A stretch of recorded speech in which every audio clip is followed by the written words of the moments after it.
As he kicked off the 1970s, Price found himself attached once again to the work of Edgar Allan Poe in the made-for-TV special An Evening of Edgar Allan Poe, which debuted on January 1st, 1970.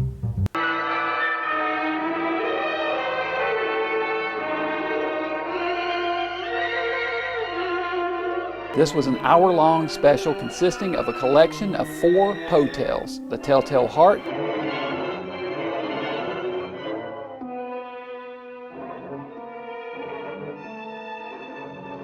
True.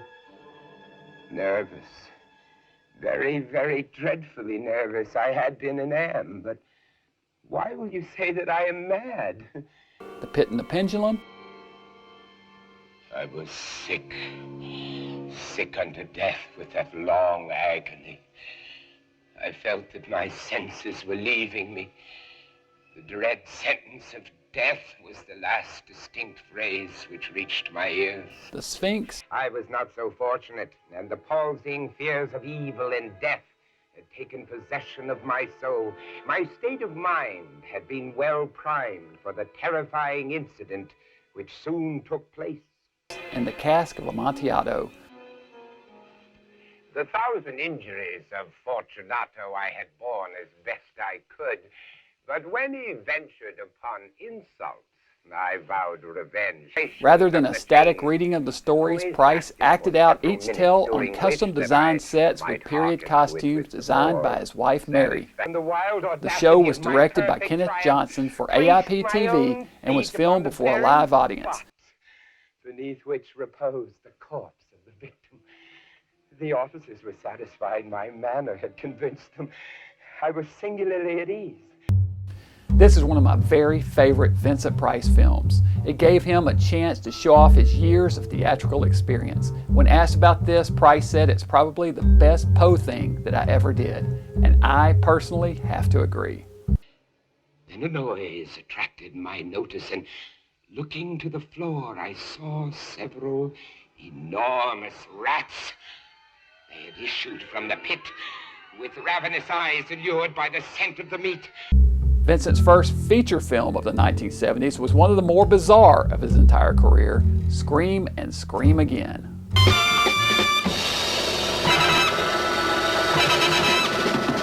The plot of this one is a bit of a mess. It concerns several separate stories that incoherently intertwine towards the end of the film. We open on a jogger who collapses while on a morning run and wakes to find himself in a hospital. He learns to his shock and horror that his leg has been amputated.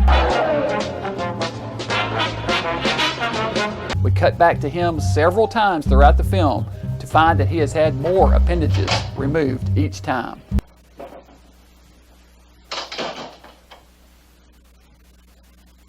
There is also a psycho sex killer called the Vampire Killer running loose in the streets of London, raping and killing women as well as draining their blood. The police, led by Detective Belliver, played by Alfred Marks, are tracking down the killer, played by Michael Gothard. When they finally confront him, they find that he has superhuman strength.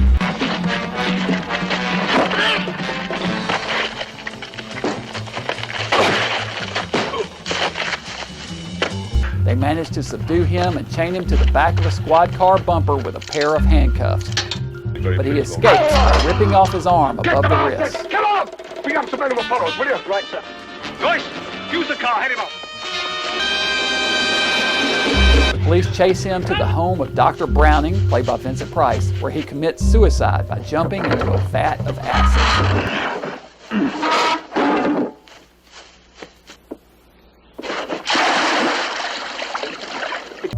The police question Dr. Browning and learn that one of the vampire killer's victims actually worked for the doctor. They take the severed hand back to the police station and discover that it is not human and, in fact, is made up of synthetic materials. The third storyline has very little to do with the other two and concerns a strange European totalitarian country with a Nazi-like police force. A member of this police state named Conrads, played by Marshall Jones, is murdering people by crushing their shoulders in a super strong death grip that makes the Vulcan neck pinch from Star Trek look like a day at the spa.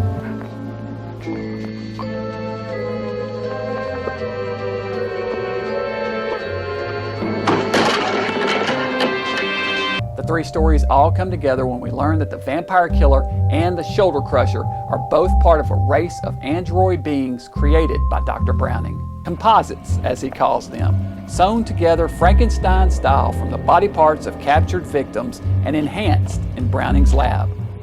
We also learn that Browning himself is a composite. In a twist, it is revealed that Christopher Lee, as a British Secret Service agent named Fremont, is secretly working with the totalitarian government and trying to cover the entire thing up, as mankind isn't ready to accept Browning's research. Scream and Scream Again was directed by Gordon Hessler, who had directed Price in The Oblong Box just months earlier. This film is notable in that it's the first teaming of three horror legends together: Vincent Price, Peter Cushing, and Christopher Lee. Although, to be fair, it isn't much of a teaming, as Cushing was brought in at the last minute to perform a pointless cameo for the totalitarian state segment. He is given little to do and killed off quickly, without sharing screen time with either of the other horror stars.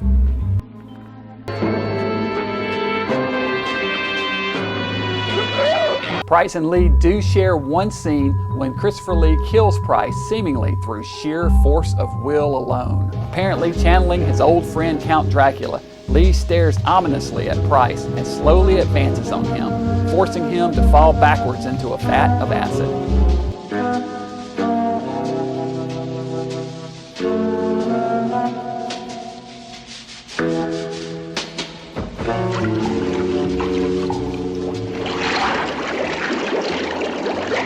The screenplay was written by Christopher Wicking and based on a novel called The Disoriented Man by Peter Saxon, which is actually a pseudonym for several British writers. In the novel, it's revealed that the entire scheme is brought about by aliens, but that plot element was discarded for the film. It's appropriate that the source novel for this film is called The Disoriented Man, as this film is a disoriented, disjointed mess. The three various plot elements never quite mesh, and the film is all but incoherent. That said, Price as a Frankenstein-style doctor putting together his composites is a must-see for Vincent fans. My advice, just roll with it for what it is and enjoy the film. It's actually pretty fun. Next up, Price will be reunited with director Hessler one final time in the film Cry of the Banshee.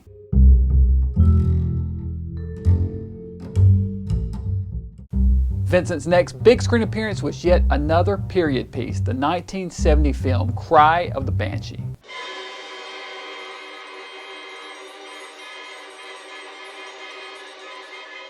Set in 16th century England, Price plays Lord Edward Whitman, a magistrate who is on a vendetta to stamp out witchcraft in his province, sentencing accused witches to a variety of tortures. You are to be whipped through the street until your back is bloody, and then to look on the world from the stocks.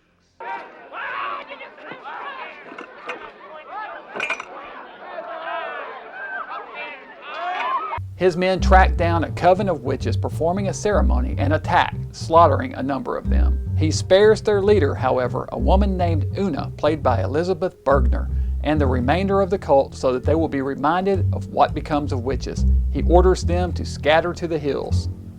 Una swears revenge on Lord Whitman. She and her followers summon an avenging spirit to do their bidding. It possesses the body of a man named Roderick, who is working at the Whitman Castle as a groom. Roderick has been secretly seeing Lord Whitman's daughter Maureen, played by Hilary Dwyer, and the two are in love, unbeknownst to Lord Whitman. Una and her followers perform more ceremonies, and each time Roderick is possessed by the evil spirit, called a Cid, and kills another member of the Whitman family.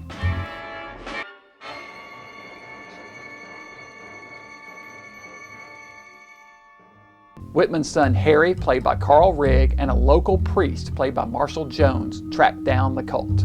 Harry kills Una after she has once again summoned the evil spirit. It attacks Lord Whitman, and he is about to be killed when he is saved by his daughter Maureen, who shoots the creature, actually her possessed lover, Roderick, in the head.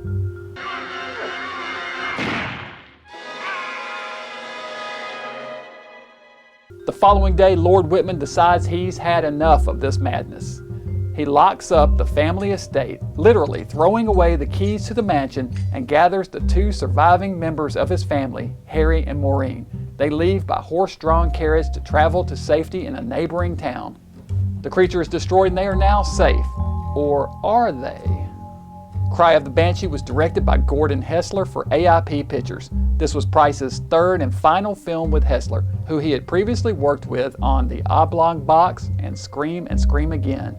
Interestingly, Hessler would go on to direct a number of films and TV episodes throughout the 70s and 80s, including the fan favorite Kiss Meets the Phantom of the Park in 1978. You're looking for someone, but it's not Kiss. This was also Price's third and final time working with Hilary Dwyer. He had previously worked with her on The Oblong Box and Witchfinder General. Cry of the Banshee opens with an Edgar Allan Poe poem that has nothing to do with the story. But by this time, audiences were no doubt accustomed to a Poe tie-in of some sort in a Price film. This is followed by some fantastic animation by none other than Monty Python's Terry Gilliam. This film draws heavily on a number of previous Price films and reminded me of a cross between Witchfinder General and Mask of the Red Death. This film borrows especially heavily from Witchfinder, which is understandable as it's one of Price's best performances. It is impossible not to draw comparisons between the two films, especially as Price's character hunts and tortures accused witches in each movie.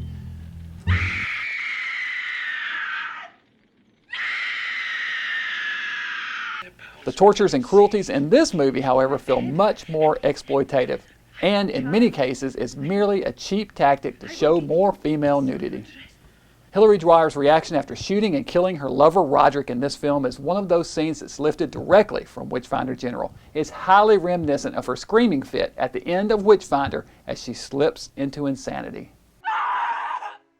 To understand, you didn't kill Roderick. You killed something inhuman. Cry of the Banshee is by far the lesser of the two films. It had a much bigger budget, $500,000 versus $175,000 for Witchfinder. But director Hessler brings nowhere near the dramatic impact of the Michael Reeves directed film. Some of the witches' ceremonies more closely resemble a 60s hippie dance ring rather than a satanic black mass. The title is a bit of false advertising too, as there is actually no Banshee to be found anywhere throughout this entire film.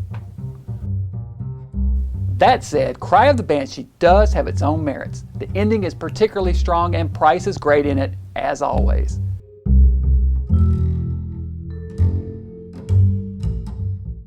Throughout Price's career, he kept busy lending his talents to a number of mediums, most notably television. In 1971, he appeared on several television programs that would be forever remembered fondly by fans. In England, he hosted a 6-episode TV series called Cooking Pricewise. Each episode consisted of Vincent cooking a dish from a different part of the world. Episode 1 was titled Dishes from New York, Savoy, and Holland. Episode 2, Dishes from Greece and Morocco. Episode 3, Dishes from Great Britain. Episode 4, Dishes from California, Switzerland, and Austria. Episode 5, Dishes from the Gulf Coast, Hawaii, and Indonesia. And Episode 6, Dishes from Italy, America, and Turkey. A cookbook of the same name was published to accompany the Cooking Pricewise television program. This was Vincent's third printed cookbook, following A Treasury of Great Recipes and Vincent and Mary's Coming to the Kitchen. One of the more unique programs that Price ever appeared on was filmed in Hamilton, Ontario, Canada, The Hilarious House of Frightenstein.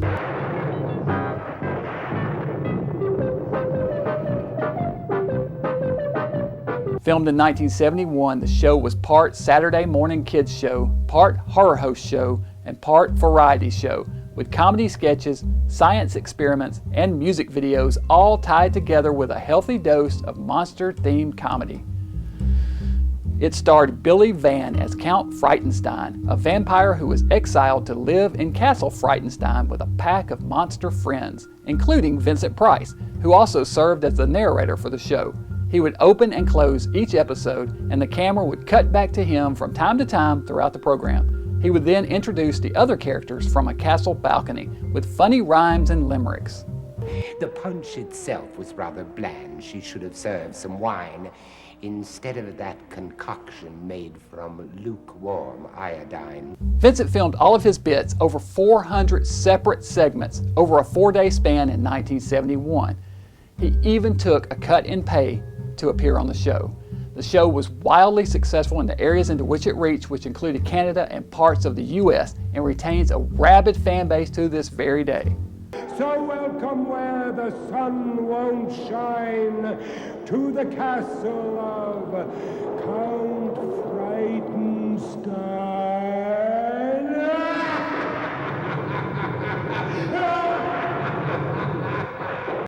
Vincent also appeared on another kids show in 1971 as he lent his vocal talents to a made-for-TV movie that debuted on April 4th, 1971 called Here Comes Peter Cottontail.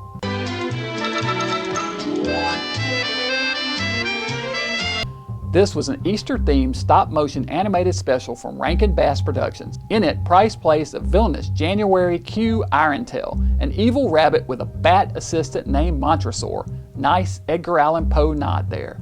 Peter Cottontail, played by Casey Kasem, is slated to take over as Chief Easter Bunny. But the evil Irontail has a scheme to steal the job from Peter and ruin Easter for the children. It's up to Peter to save the day with the help of a quirky salesman/inventor named Seymour S. Sassafras, played by Danny Kaye, and a caterpillar named Antoine, also voiced by Kaye. I shall hide these eggs where you will never find them again.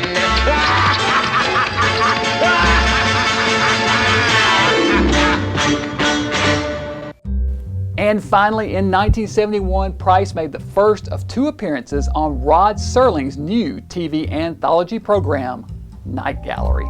This was a follow-up to the groundbreaking Twilight Zone series, also produced by Serling, and once again saw him serving as narrator for the series, introducing viewers into his art gallery to view his eclectic collection of paintings, each complete with an accompanying story. Where the Twilight Zone skewed more towards science fiction, Night Gallery leaned more towards horror and was shot in color. 1971 saw Price appear in an episode called Class of '99, where he played a professor lecturing a very unique group of students. This is a very strange episode, but an interesting one, a study and reflection on society and prejudice wrapped around a futuristic theme. In 1972, Price appeared on Night Gallery for the second time in an episode titled The Return of the Sorcerer opposite Bill Bixby. This episode is based on the short story of the same name by the great Clark Ashton Smith and is an essential Night Gallery episode. Bixby is a translator hired by a man named John Carnby, played by Price, to translate an ancient Arabic tome into English. The book predates almost any in existence, and we learn it was in fact the source material upon which the legendary Necronomicon drew. Bixby learns that Carnby and his assistant Fern, played by Patricia Sterling, are both practicing sorcerers, and that Carnby harbors a dark secret. His peculiar power. Go on. Be sure and join me back here next week as we take a look at one of the most iconic films of Price's entire career, The Abominable Dr. Phibes.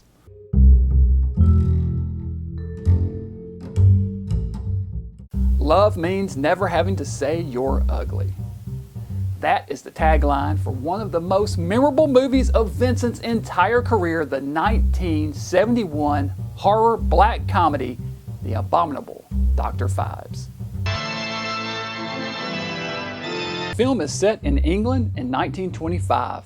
In it, Price plays Dr. Anton Phibes, a man hell-bent on revenge. Phibes is an expert in a number of fields, including medicine and theology, as well as music. He is a world-renowned organist. He lives in a bizarre Art Deco mansion with his mute assistant, Volnavia, played by Virginia North. The film opens with Phibes in flowing black robes, enthusiastically playing a large pipe organ that rises from the floor. He then activates a mechanical band that plays dreamy jazz music that he and Volnavia, dressed in a flowing white gown and headdress, dance to. We learn that Phibes' wife, Victoria Regina Phibes, played by Carolyn Monroe, died 4 years earlier while on the operating table. Phibes was away in Switzerland at the time, and as he raced back to be by his wife's side, his car skidded off a cliff and he burned to death. He was pronounced dead and buried in the family vault beside his wife. But as the viewer quickly learns, Phibes somehow survived, unbeknownst to the public. He has resurfaced with one thing on his mind: vengeance on those he deems responsible for his wife's death. He was horribly scarred in the accident and has created a set of prosthetic facial applications and wigs that he wears to appear normal. He also lost the power of speech and can only communicate through a wire attached from his neck to a Victrola, through which his voice is broadcast. Now, 4 years later, the members of the surgical team that worked on his wife have begun to die in bizarre ways. The first was stung to death by bees, and the second is killed by bats.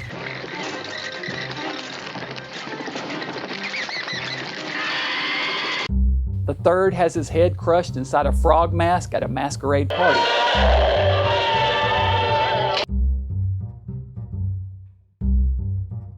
We are privy to Phibes performing each murder with glee. Afterwards, he hangs an amulet with an arcane symbol engraved on it over a wax statue of each victim and melts the statue with a blowtorch in celebration.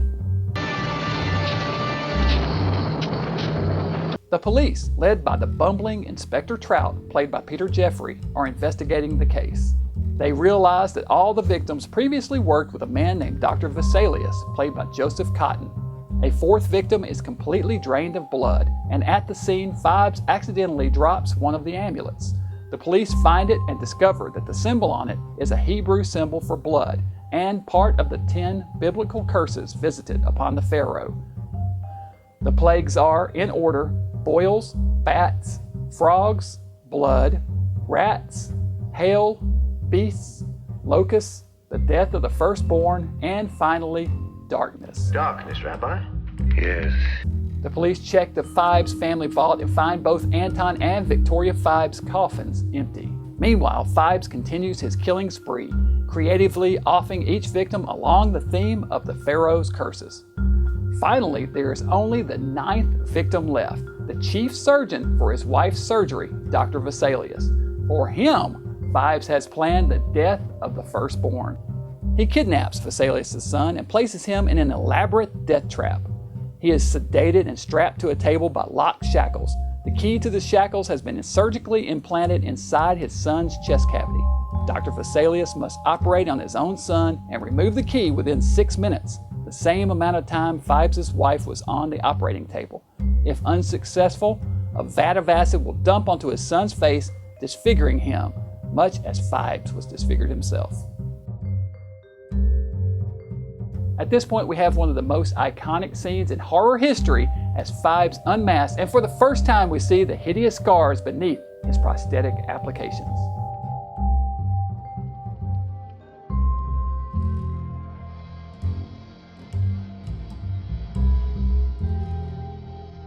Dr. Vesalius must try to save his son as the police close in on Dr. Phibes' lair. The Abominable Dr. Phibes was directed by Robert Fust for AIP Pictures. It premiered May 20th, 1971 in Los Angeles. Although there are 10 plagues total, there are only 9 victims. Phibes saved the final curse, darkness, for himself. He retreats to the sub-level of his lair and lies in a stone sarcophagus next to his dead wife. He drains the blood from his veins, replacing it with embalming fluid. The sarcophagus lowers into the flooring moments before Inspector Trout and the police flood into the room to find it empty. The film features a clever and inventive script and wicked sense of dark humor. The set designs are especially impressive, and the entire film has an otherworldly, almost dreamlike quality about it. The death scenes are somewhat gory, for 1971 especially, and the film is a prelude to the slasher films of the next decade, but with much more creativity and style. The film is reminiscent of both Phantom of the Opera and House of Wax. All three feature masked villains whose hideously scarred faces are revealed dramatically, and was yet another example of how House of Wax continued to influence his career throughout the years.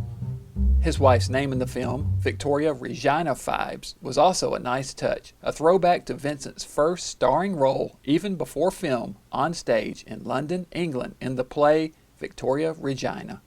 This film is a fan favorite and an essential Price movie. It would be followed the next year by a sequel, Dr. Phibes Rises Again.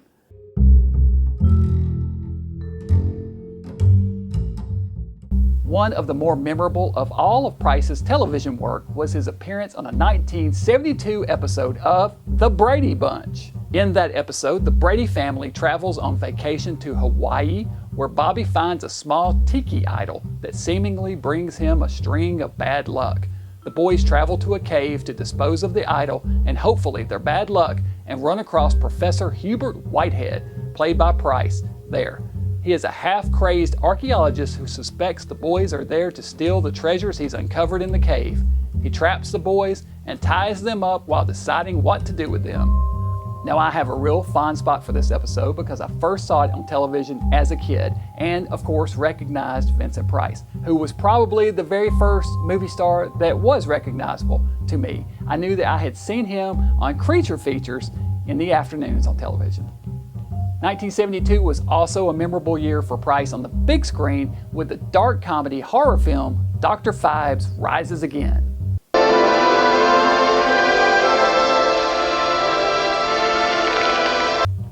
This was a sequel to the Abominable Dr. Phibes and features Price reprising his role as the disfigured Dr. Anton Phibes.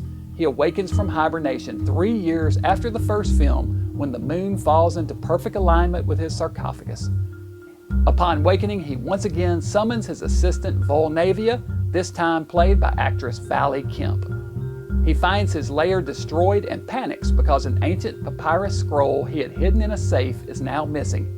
He immediately suspects his arch-rival, Beiderbecke, played by Robert Quarry, of stealing it. What fiend has taken it? Only one who seeks eternal life as I do, Beiderbecke. He and Volnavia travel to Beiderbecke's home and wait for him to leave. Beiderbecke orders his bodyguard to watch over the scroll. Phibes and Volnavia do him in with a most ingenious death trap.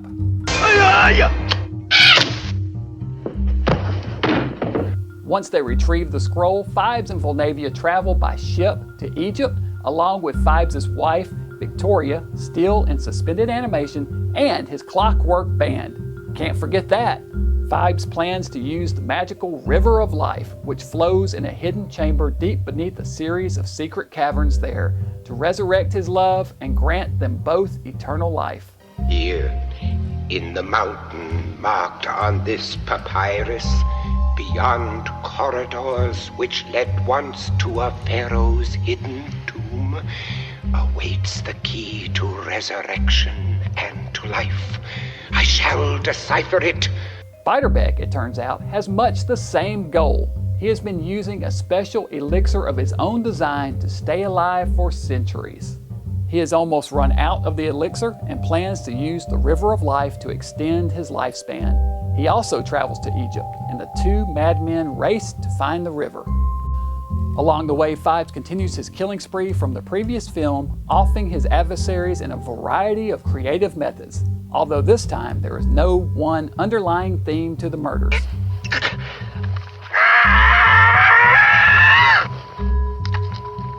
He is once again pursued by Inspector Trout, played by Peter Jeffrey, and Superintendent Waverly, played by John Cater, who recognize Phibes' handiwork and follow him to Egypt. This film is a fun follow-up to the first Phibes film, although nowhere near the classic status of the original. It does feature a very brief cameo by Peter Cushing, however, as captain of the ship that both Phibes and Beiderbecke travel to Egypt in, so definite points in its favor there. The trademark Art Deco sets from the first film are present in this one as well, as Phibes sets up his lair deep in the catacombs of Egypt, complete with the clockwork musicians.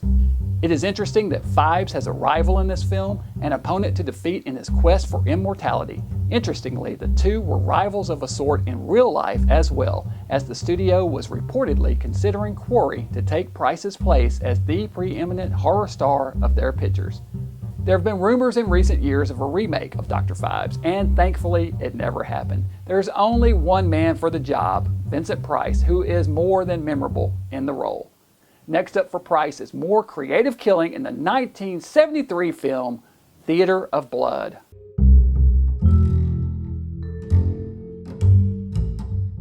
All the world's a stage, or so claimed the immortal bard Shakespeare, a sentiment very much echoed by Price's character in his next big screen appearance, Theater of Blood. Price plays Edward Lionheart, a Shakespearean actor whose work is ridiculed by theater critics. When he doesn't win Best Actor in the famed Critics' Choice Awards, he angrily confronts the panel of critics. His daughter Edwina, played by Diana Rigg, tries to intervene, but Lionheart, dejected, commits suicide by leaping from a balcony. spectre that makes calamity of so long life.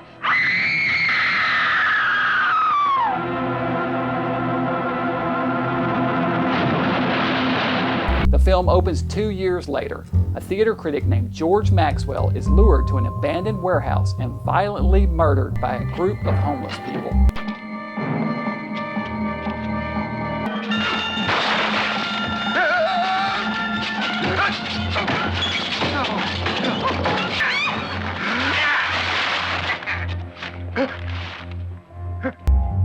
As he is dying, a policeman appears, but it is actually Lionheart in disguise, still very much alive, come to mock the dying critic. Oh, pardon me, thou bleeding piece of earth, that I am meek and gentle with these butchers.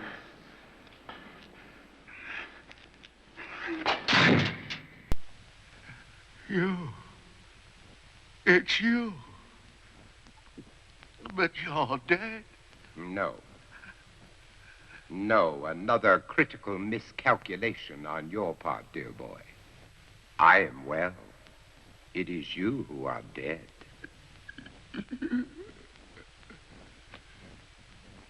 Afterwards, a second critic named Hector Snipe is invited to visit an abandoned theater.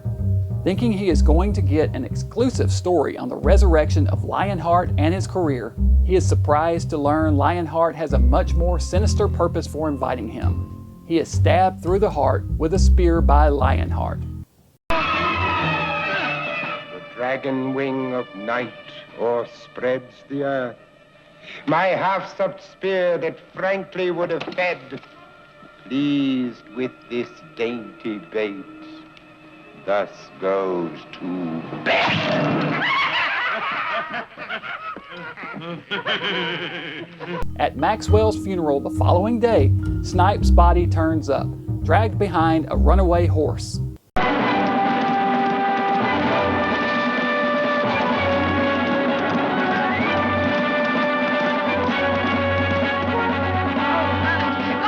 Afterwards, a third critic is killed, his head surgically removed in a delightfully gruesome scene while he is drugged and lying in bed next to his wife. Face it.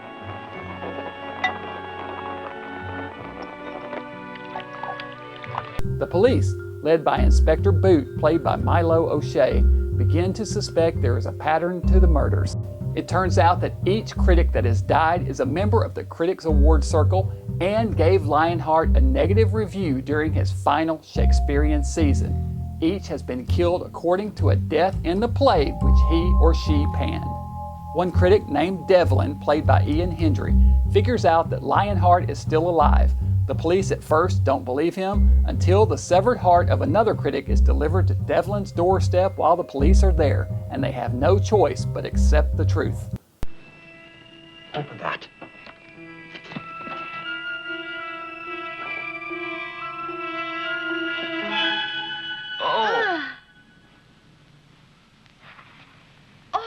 You said One by one, the members of the Critics Award Circle are killed until only the president, Devlin, is left alive. Lionheart and his assistant kidnap Devlin and place him in a death trap, refusing to release him until he grants the Critics' Choice Award to Lionheart. Police race to Lionheart's lair to try and rescue Devlin in time.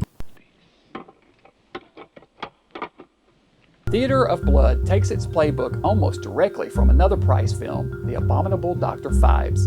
In each, Price plays a character that was wronged by a group of people and is presumed dead, by suicide in Theater of Blood and by a car wreck in Phibes. In each film, Price seeks revenge on the group by murdering them in a preordained fashion. In theater, they are killed according to the death scenes in the plays the critics panned. In Phibes, they are killed according to the biblical 10 plagues of the Pharaoh. Both are dark comedies, and both are among the best films of Price's entire career. In each film, he has an assistant, the mute Volnavia in Phibes, played by Virginia North, and in this one, the identity of his assistant, who remained disguised for much of the film, is revealed in the climactic finale. I return those duties back as our right fit. Among the critics that Price disposes of is British actress Coral Brown. they met on set and fell madly in love. Theater of Blood was directed by Douglas Hickox and released on April 5, 1973. Price divorced wife Mary Grant Price on April 15, 1973, after 23 years of marriage. He and Coral Brown were married a year later in October 1974. According to many sources, including his daughter Victoria, Price was truly happy in his new life, and he remained married to Coral until her death in 1991. This was one of Vincent's favorite films he ever made, and it's easy to see why. Vincent had, at this point in his career, no doubt dealt with his own fair share of snide critics, and doing away with them in the film must have felt great. He also gets to play a number of parts and eccentric roles throughout the film, a treat for a character actor like Price. Vincent was also very well known as a theatrical performer, and he put that experience to good use in this film, enthusiastically reciting Shakespeare throughout the film. Impure, use no entreaty, for it is in vain. Break thou in pieces and consume to ashes. Thou foul, accursed minister of hell. Theater of Blood is among my favorite of Vincent's films, and in fact may be my very favorite. Despite its similarities to Dr. Phibes, I prefer this film. Its creative script, excellent death scenes, fantastic cast, and wicked sense of humor make this one a true treat and an essential Price film. Next up is another fan favorite, Madhouse.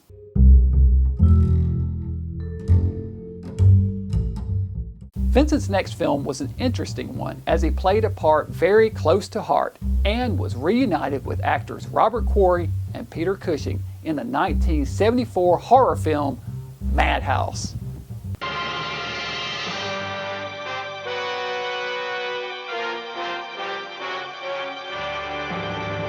Price plays Paul Toombs, an aging Hollywood actor best known for his signature part, Dr. Death.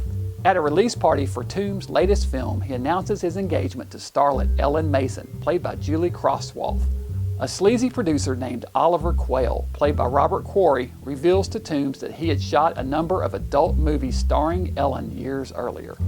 Toombs is distraught at the news, and he and Ellen get into an argument. She flees to her room in tears, where someone dressed as Dr. Death attacks her. Toombs had fallen asleep and later wakes and enters her room to apologize, where he makes a horrific discovery.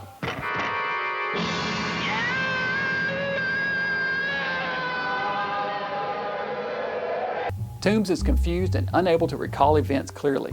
He can't, in fact, even tell the police, who found one of Dr. Death's gloves at the crime scene, if he committed the crime.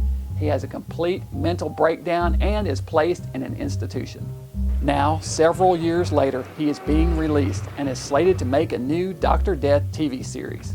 He heads to stay at the home of his old friend Herbert Flay, played by Peter Cushing, who is, in fact, the writer who invented the character of Dr. Death. Here's to Dr. Death. He lives there with former actress Faye Carstairs, played by Adrienne Corey, who was disfigured in a car accident and has gone somewhat mad herself. However, once released from the institution, things don't go quite as smoothly for Toombs as expected. An actress who wants a role in the new series follows Toombs to his friend's house and is murdered with a pitchfork. Another actress he has had a disagreement with on set is later found hanging by her hair. Both of these are recreations of death scenes from Dr. Death movies. Finally, a prop on set malfunctions, crushing the director to death. Stop it! Big, the button, the red button! Press the button! It won't work! Stop it! I got damn thing will work! Help me, somebody! It seems someone has it out for Toombs. The police, of course, question him, but he is unable to shed any light on the situation.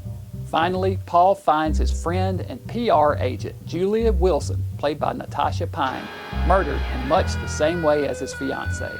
That is the final straw that unhinges his already unbalanced mind. He carries her body onto the set and lights the set aflame, disappearing in the inferno. But is he truly dead?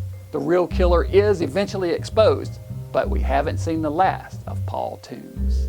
Madhouse was directed by Jim Clark and released on December 4th, 1974. It was loosely based on the novel Devil Day by Angus Hall. This was an AIP Amicus co-production, and as such, they had access to the library of Vincent Price's AIP films, which this movie puts to good use, particularly the Corman Poe films. Scenes from these are used throughout Madhouse and introduced as Paul Toombs films. Clips are shown from The Haunted Palace, The Raven, Tales of Terror, The Pit and the Pendulum, and House of Usher. The film features a number of other pure meta moments, such as Toombs referring to Basil Rathbone by name. Basil. I had some real help on that one. And Robert Quarry dressing as none other than his real-life signature character, Count Yorga, at a costume party. Boris Karloff even appears in the film in footage from The Raven. This was Price's third film with his old friend Peter Cushing, having previously appeared with him in Dr. Phibes Rises Again and Scream Again. However, this was the first film where the two shared screen time. This was the second and last film Price made with Robert Quarry, who was his nemesis in Dr. Phibes Rises Again. In many ways, Madhouse is ahead of its time, predating better self-reflective films such as Scream by 2 decades. Price pretty much plays a variation of himself here, the aging horror star returning for one last hurrah. This film marks the end of an era not just for Price, but for AIP. This is Price's final film for the studio, and after this, both the quantity and quality of roles for Price would be reduced drastically.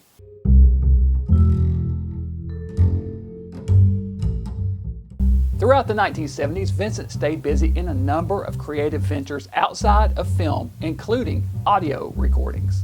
Vincent recorded 4 spoken word albums for Cademan Records in the 1970s. These included A Coven of Witches' Tales in 1973, A Graveyard of Ghost Tales, also in 73, Tales of Witches, Ghosts, and Goblins in 74, and A Hornbook for Witches in 1976. These include spooky stories, poems, recipes, and fairy tales, geared mainly for kids, but they are all a lot of fun. The third album, Tales of Witches, Ghosts, and Goblins, even earned Vincent a Grammy nomination for Best Spoken Word Recording. This pitted Price against an interesting group of nominees, including Kurt Vonnegut Jr. for Slaughterhouse-Five, John Wayne for America, Why I Love Her, Billie Holiday for Songs and Conversations, and the winner, Richard Harris for Jonathan Livingston Seagull. One of my favorite of Price's non-film projects from his entire career took place around the same time, his TV hosting of the 1974 Horror Hall of Fame.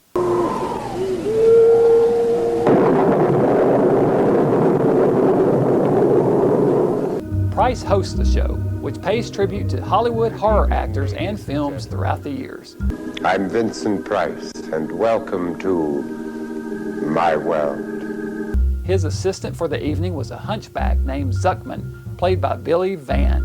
Van was, of course, the actor who starred in the hilarious House of Frightenstein, a Canadian variety show / horror host program in which Price had also appeared.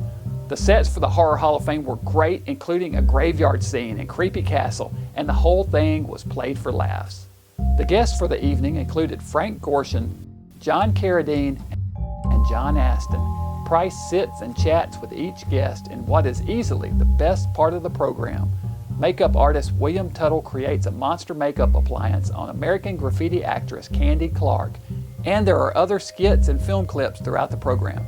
There's even a tribute to Forrest J. Ackerman and Famous Monsters of Filmland magazine and the Aurora Monster Kits, which so many monster kids of the era have fond memories of. All in all, it makes a fun-filled Halloween treat, the likes of which were seen far too seldom. Would you believe that Vincent Price appeared in a movie about a man who gets a penis transplant? No, I'm not making that up. That's exactly the case in Vincent's next picture, the British sex comedy Percy's Progress, aka It's Not the Size That Counts.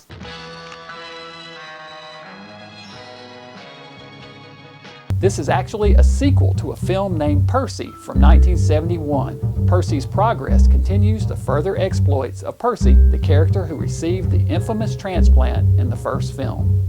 In the sequel, Percy, played by Lee Lawson, finds himself the last virile male on the planet. An experimental chemical accidentally taints the world's water supply, rendering the entire male population impotent, except for Percy, who has been away on an ocean voyage alone for the past year, drinking only champagne. Price plays a wheelchair-bound millionaire named Stavros Mamonian, who has Percy kidnapped and brought back to his mansion. He hopes to have offspring to inherit his fortune and plans to have Percy mate with his wife, Clarissa, played by Elke Summer. Released in the UK in 1974, the film had extra footage added and was released in the US as It's Not the Size That Counts. Both versions are played strictly for laughs and packed full of sexual innuendos. But honestly, it doesn't help, as this just isn't a very good film. This movie is definitely among the more bizarre of Price's filmography. He's only in 2 scenes and not on screen that long, so I really can't recommend this movie except for the curious and Price completists.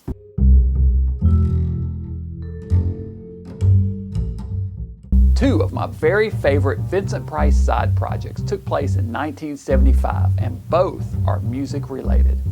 In March 1975, Alice Cooper released his first solo album, Welcome to My Nightmare.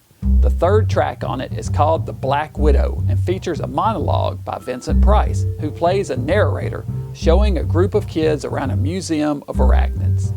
He gets a bit over-enthusiastic when discovering his prize, the Black Widow, and begins ranting and raving about the spider's superiority over man.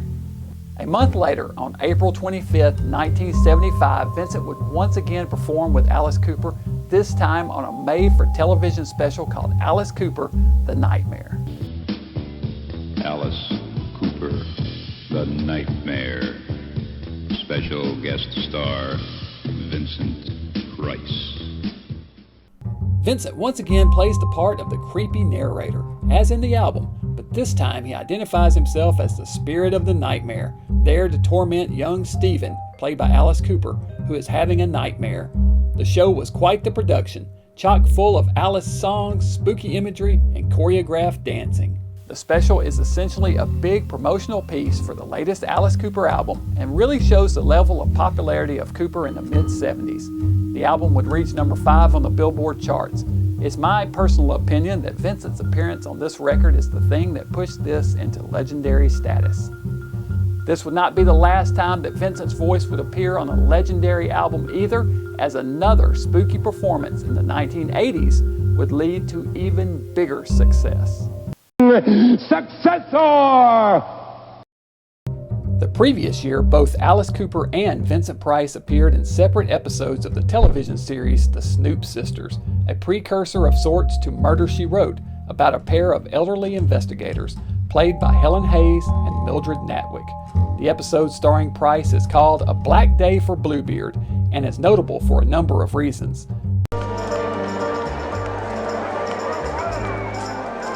In it, Price plays an aging horror star named Michael Bastian. The episode opens at a revival of one of Bastian's films, wherein Price plays a mad scientist in a movie within the movie, or the TV show in this case. During the screening, his wife is killed and Bastian is blamed. This sounds like a borrowed plot from the film Madhouse, but it in fact predates the release of Madhouse by 2 months. The Snoop Sisters episode debuted on March 19, 1974, and Madhouse premiered May 22, 1974. The episode is also notable in that it reunites Price with his old friend Helen Hayes, who he first co-starred with back in 1936 in the Broadway play Victoria Regina. It's up to Helen, as Ernesta Snoop, and her sister Mildred to clear Bastian of the false accusation of murder. It's a fun episode that's chock full of horror elements, especially at the party during Bastian's premiere, where he makes a dramatic entrance from within a coffin. Thank you, dear friends. You're so very kind. Oh, thank you. Also appearing in this episode was Roddy McDowell, who would become one of Vincent's close friends in his later years. Vincent's next big screen appearance was the 1975 film noir, Journey into Fear.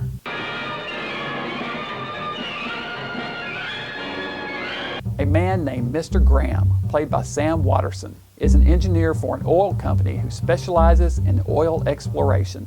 The film opens with a car careening wildly down a steep mountain road. Graham and his partner are inside, the brake line of their car having been cut. Graham leaps out of the car and his partner is killed in a fiery crash.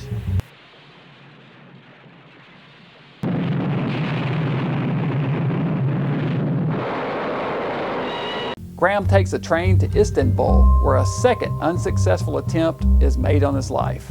It turns out that Graham has discovered the location of an oil deposit, and he is now the target of an assassination plot. He is supposed to take a plane back to New York, but the Turkish police fake his death at the airport and instead book passage for him back to America on an ocean liner. There he meets an eclectic cast of characters, including a singer named Josette, played by Yvette Mimieux, a Turkish tobacco salesman named Kuvalti, played by Donald Pleasance, an obnoxious married couple, played by Shelley Winters and Stanley Holloway, and an Arabian doctor named Dervos, played by Vincent Price. We quickly learn that Graham's life is still in danger, as well as the identity of the mastermind behind the entire plot, who is on board the ship with his hired killer, Barat, played by Ian McShane. Journey into Fear is based on the 1940 novel of the same name by Eric Ambler. It was originally made into a movie in 1943 starring Orson Welles and Joseph Cotten. The 1975 version is directed by Daniel Mann and sets the film in contemporary times. With such a superb cast, the film should have been terrific, but it ultimately falls flat. The opening and close of the film are action-packed, but the middle section of the movie lapses into a dull tedium. As usual, Vincent Price puts in a terrific performance, even if he is a bit difficult to buy as an Arab. Sam Waterston is serviceable as the lead in the film, and Donald Pleasance is fun as usual, but it's Vincent Price's performance that's the standout in this film. Next up will be Vincent's final film role of the 1970s, Scavenger Hunt.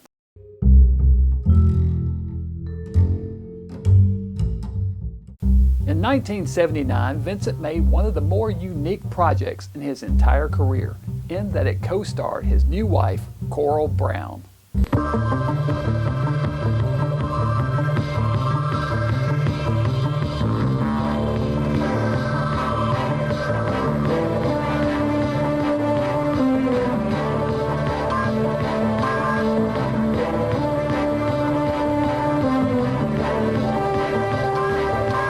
It was a TV series called Time Express, a sort of fantasy island set on wheels in which Vincent and Coral played married couple Jason and Margaret Winters, the hosts who usher guests back in time via their magical train to revisit a dramatic moment in those persons' lives.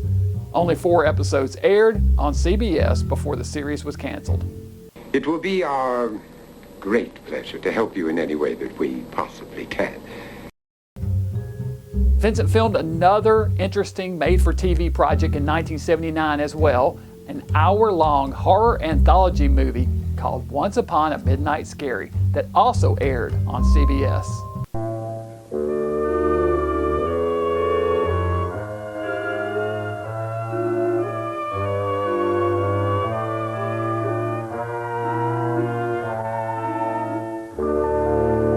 Price hosted the program, which consisted of 3 short films based on works of literature. The Ghost Belonged to Me by Richard Peck, The Legend of Sleepy Hollow by Washington Irving, and The House with a Clock in Its Walls by John Bellairs. In addition, Price plays a vampire in all the host segments, one of the very few times he played a vampire, oddly enough, in his long career. I've been feeling a little run down lately. I should change my diet. But that's impossible, I'm afraid.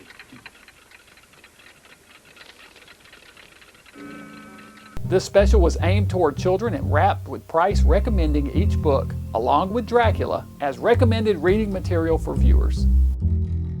Well, I really have to go now. I have to be home before dawn. Perhaps you would like to come with me. We could grab a quick bite.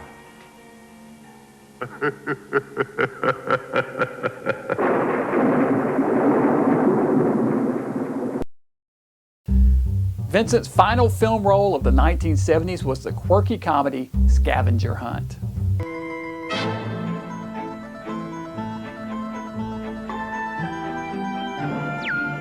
Honestly, though, it wasn't much of a part. Vincent had a very quick cameo at the beginning of the film as eccentric and elderly inventor Milton Parker, who dies even before the opening credits are finished rolling. Oh, dear. Well, looks like I beat the inventor at his own game. Mr. Parker? Don't play games, Mr. Parker. Mr. Parker? Mr. Parker? Oh, Mr. Parker.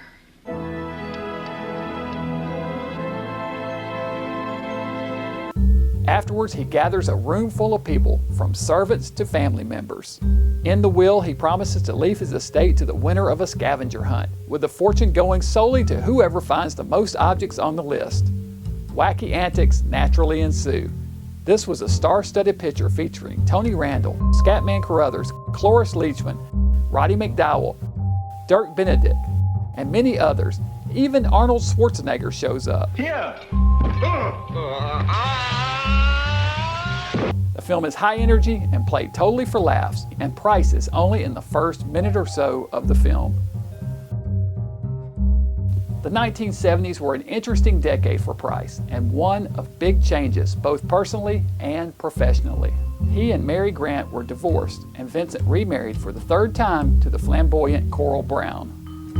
He stayed busy on the film front throughout the decade, even though the quality and number of films began to decline toward the end of the 1970s.